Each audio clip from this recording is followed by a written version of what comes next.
وحو النبي يقول لي صلى الله عليه وسلم إن الله يرضى لكم ثلاثا ويكره لكم ثلاثا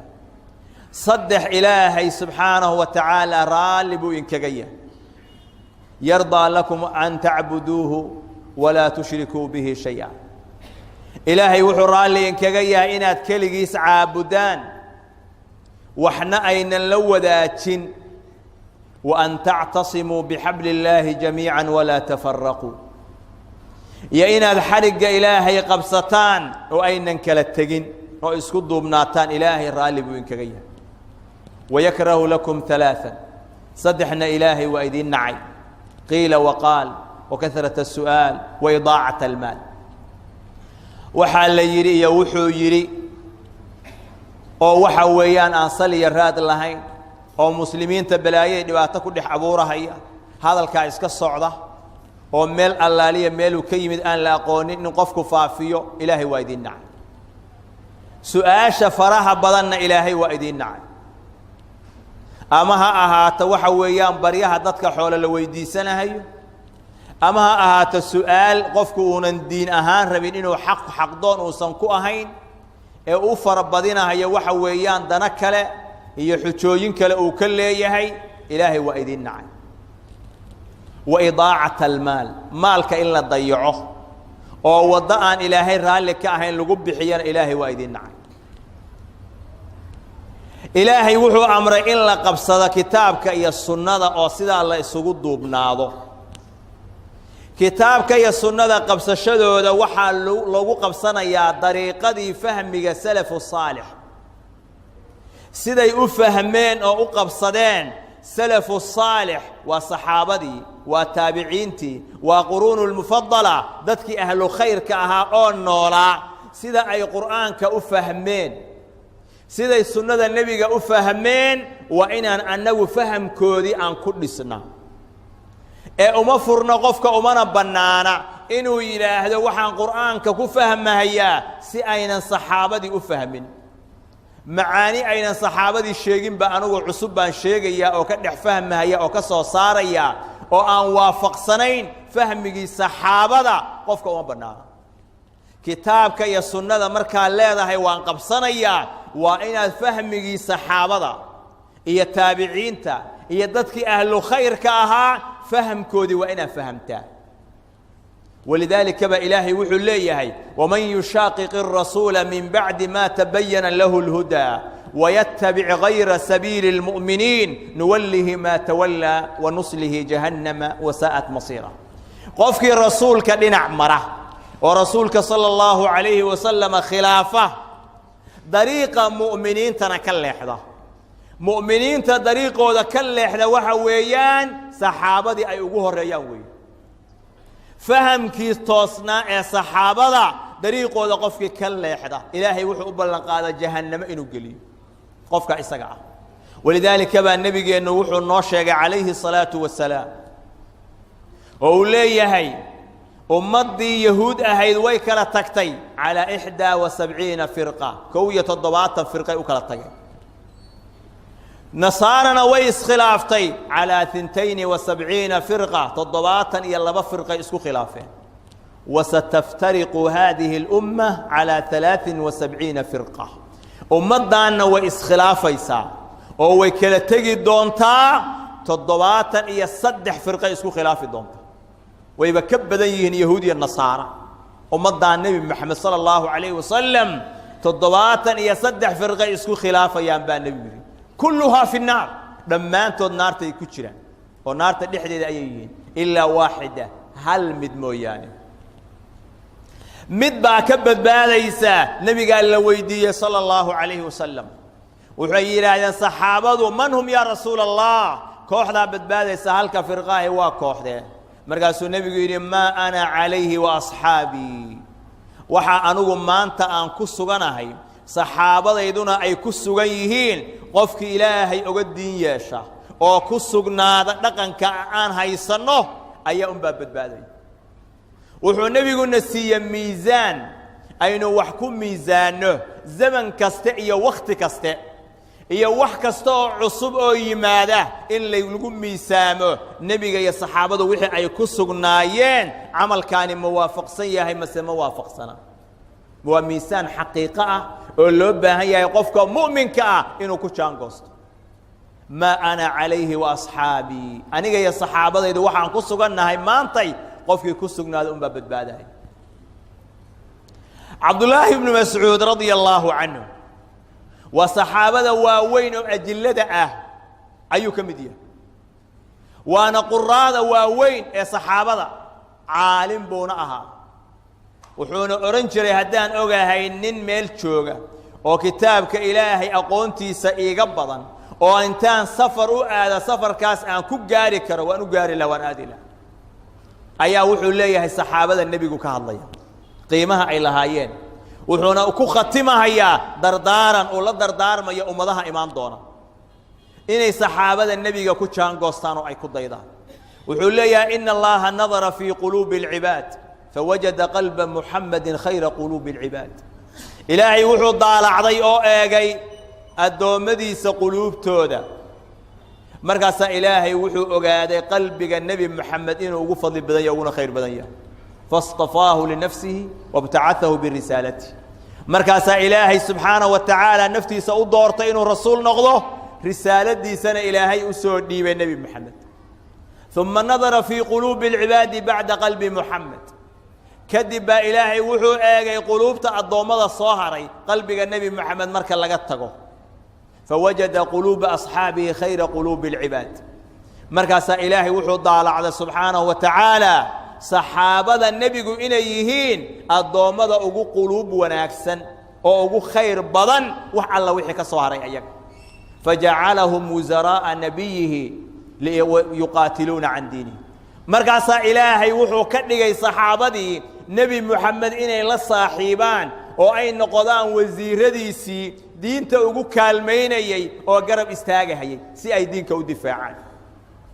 markaasuu wuxuu yidhi cabdullaahi ibnu mascuud man kaana mustanan minkum falyastanna biman maat qofkii cid ku dayanayaa ha ku daydo kuwii dhintay waa saxaabadii ayaga ha ku daydo kuwa dhinta ha ku daydo faina alxaya laa tu'manu calayhi alfitna qofka nool oo hadda jooga fitno aamin loogama aha fitno aamin loogama aha dadkii ayagoo joogo oo nool nebigu janno ugu bishaareeyey oo nebigu asagoo raalli ka ah ka dhintay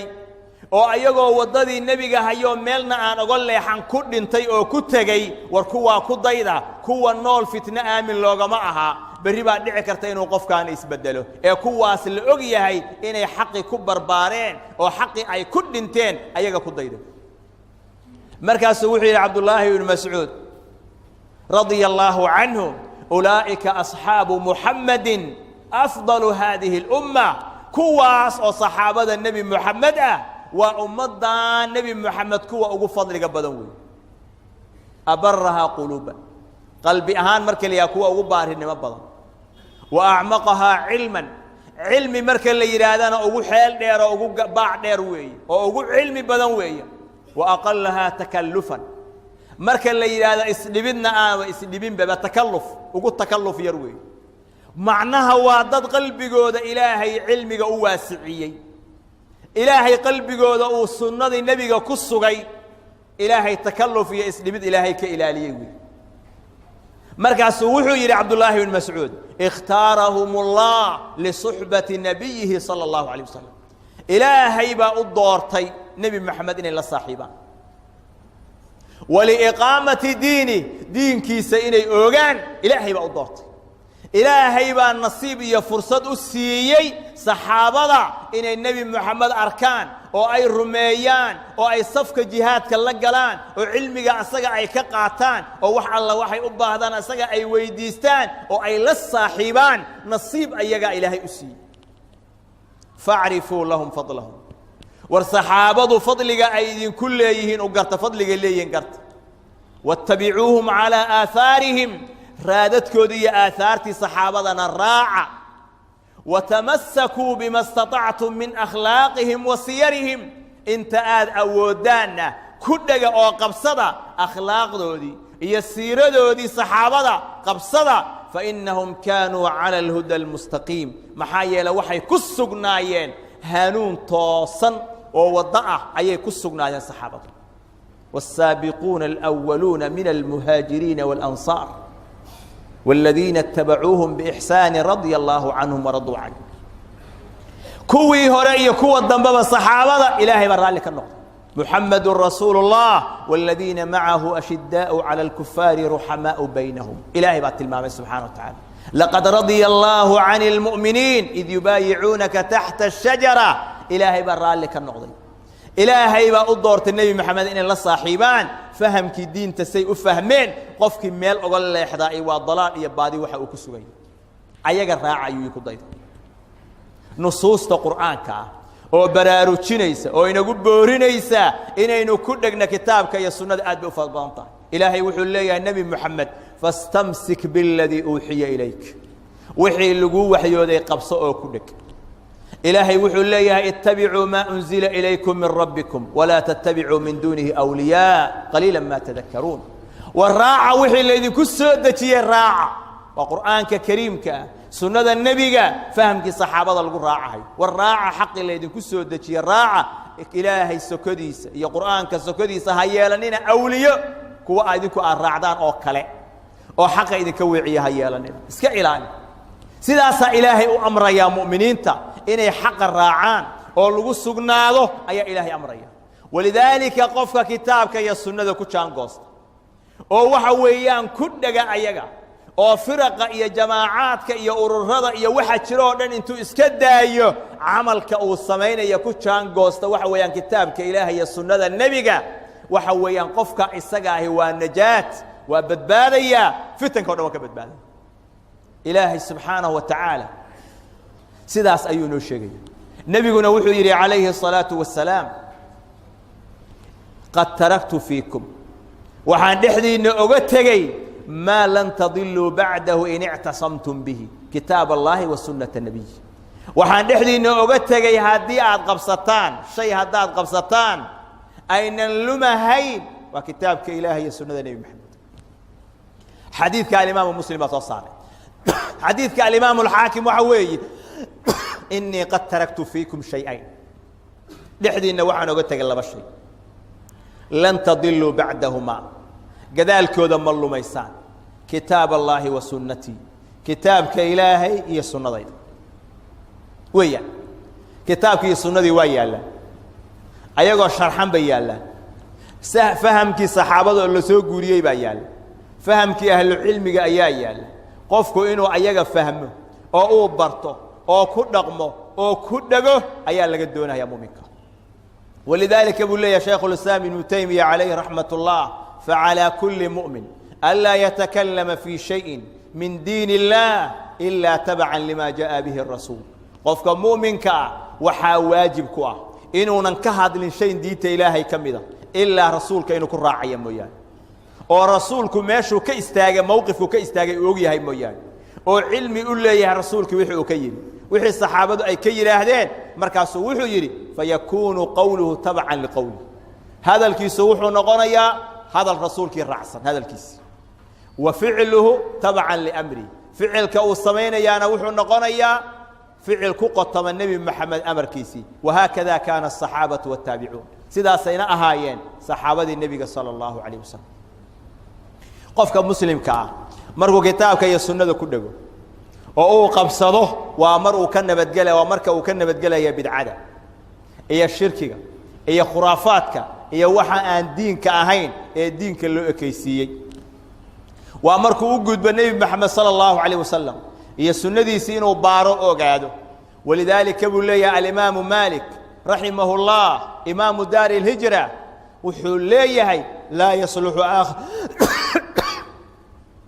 لا يصلح آخر هذه الأمة